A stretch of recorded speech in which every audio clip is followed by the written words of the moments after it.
16th of June, Monday morning, Arsenal are yet to sign anyone. Viktor Gyokeres still in the wind. Sesko still on the trampoline. Arteta still on the beach.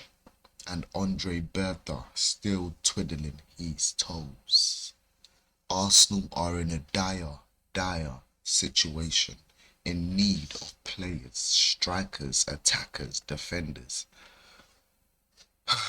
midfielders, but yet we are still waiting to sign someone. Welcome to the show today, guys.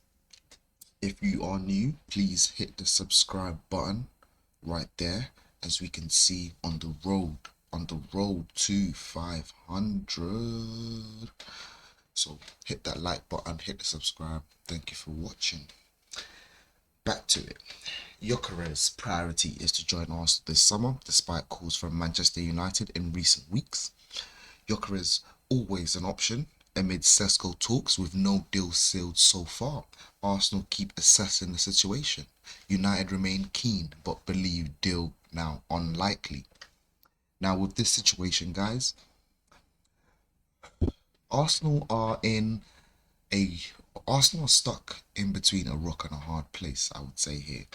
We have Sesko on one hand, and then we have Gyokeres on the other hand. Arsenal in the middle, just right there.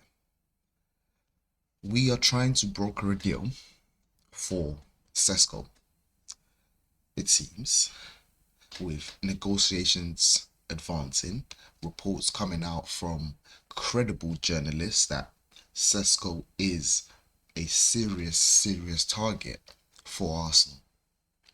However, over the recent days, we've had statements from Viktor Gyokeres which has indicated he's not happy with his current situation at Sporting Lisbon and how he has been dealt with, simply because of his previous gentleman's agreement he had with the previous sporting director. Now that sporting director has left and is currently with Manchester City. So in regards to anything in the ballpark of a gentleman's agreement, I kind of feel, yeah, that's kind of in the bin now. The same guy who made that deal is not here anymore, so I don't see why Sporting will want to stick to that obligation. You know, it's not in paper, it's not in writing. They don't have to stick to that deal. Now, Sporting have come around and are demanding upwards of 80 million euros, which personally I think is understandable.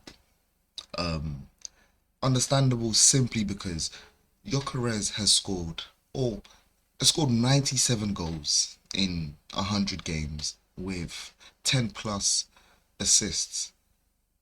Now that's over 100 involvements. In fact, I need to look for it for you.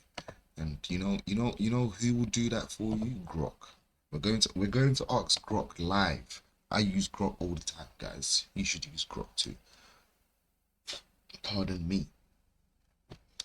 No, we want Gyokeres. Gyokeres go involvements over the last 2 years. Okay, simple. And Grok will give us that in no time. So as we can see here, during the 2023 and 2024 season, Gyokeres scored 43 goals and 15 assists. So if you want to be a little bit anal in regards to all competitions, we can just go with 10 assists in the Portuguese La Liga and also 29 goals in the Portuguese La Liga or Premier Liga. I apologize. Now, that's a total involvement of 58 in one season. Moving forward in the 2024-25 season, Gyokeres provided 39 goals in Premier Liga. That's across 33 matches, 5 in UEFA Champions League, and 2 in the League Cup and others.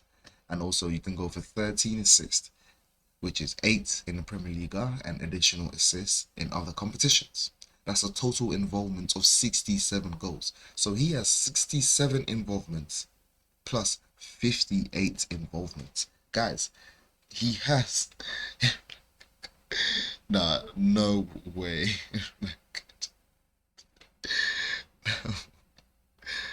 Like, he has nearly 122 or above, something along those lines. He has that much involvement over the last 2 years. Yeah, total approximately 134. Sorry, I was going to know my maths. Grok even did it for me. I didn't even need to do it myself.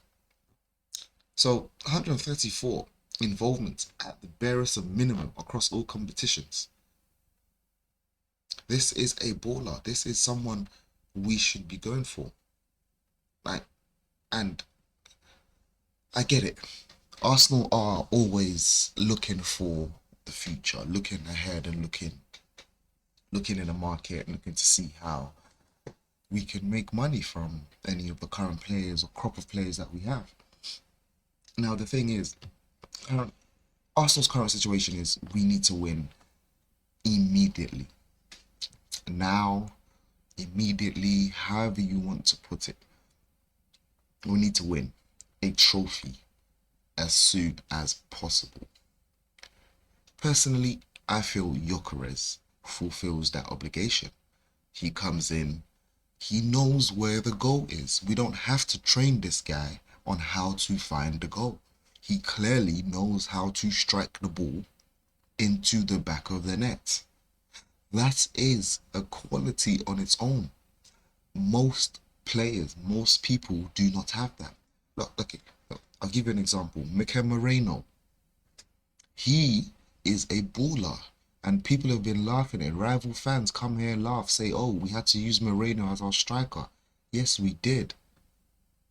But Moreno, as a striker, gave way better end products compared to some guys who are known or play the position of a striker.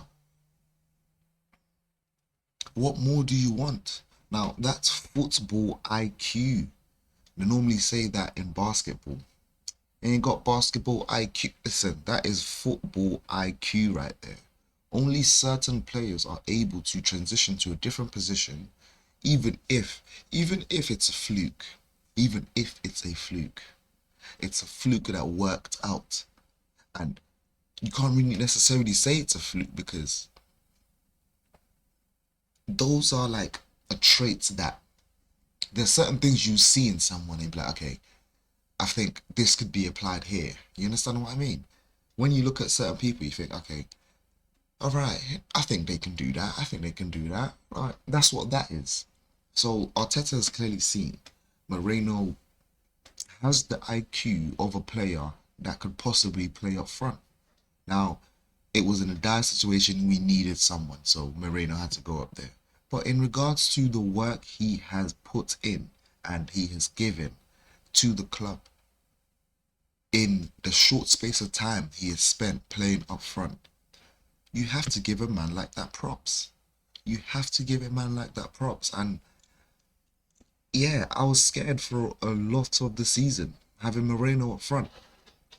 But he clearly knows where the goal is. First of all, we underestimated him because we thought he could just use his head. But no, he knows how to use his feet. He's a good footballer. So I would rather go for Gyokeres in comparison to Sesko. Sesko is more of a down the line future signing. We're gonna say, yeah, this is what we want to do, this is where we want to go, and if Sesko doesn't work out in the future, we can also sell him and recoup a bit of money. Whereas if we do buy Gyokeres for however much of a price the new sporting director is going to quote for him, it might be too expensive. simply because we cannot get a return for him. It's going to be like every other player we have bought. We buy them and they run out their contract and they go for free. Partey, 50 million release clause. When Arteta first got here, he's basically his first signing. He's going to leave for free. Do you know how crazy that is? Personally, I think Arsenal need to do way better in the transfer market and also keeping their players. Keeping their players tied down to solid contracts. Forget about the money, forget about that. Obviously, money is the most important thing, but it needs to be a solid contract where, okay, we know if we're gonna offer him something else, he might accept it, or most likely will accept it. You understand what I mean? But thank you for watching today, people. If you did love the video, please subscribe. On the road to 500, we are gonna be there soon with your help. Road to 500. Let's go. Thank you for watching. Please like and subscribe.